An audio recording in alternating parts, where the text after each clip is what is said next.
The Man Who Never Left. In 1974, the town of Ashford, Maine, held a funeral for a man who wasn't dead. His name was Henry Dawson. He lived alone in a small, decaying house near the woods. He had no family, no visitors. People barely saw him. But every day, at exactly 6:17 p.m., Henry would walk to the center of town and sit on the same bench outside the old general store. He never spoke. He never looked at anyone. He just sat there, watching. One evening, Henry didn't show up. The next day, a neighbor checked his house. The front door was wide open.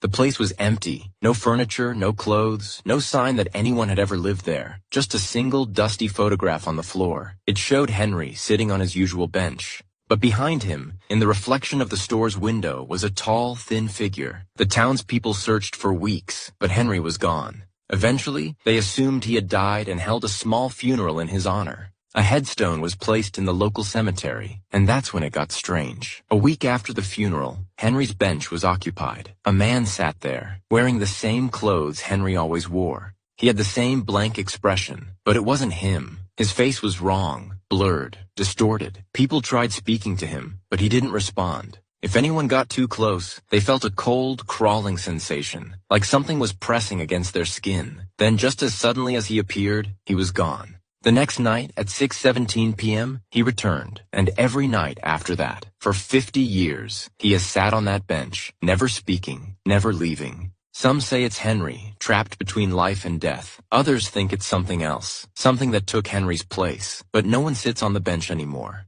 because those who do disappear. And a few days later, a new blurry figure appears in the reflection behind him, waiting.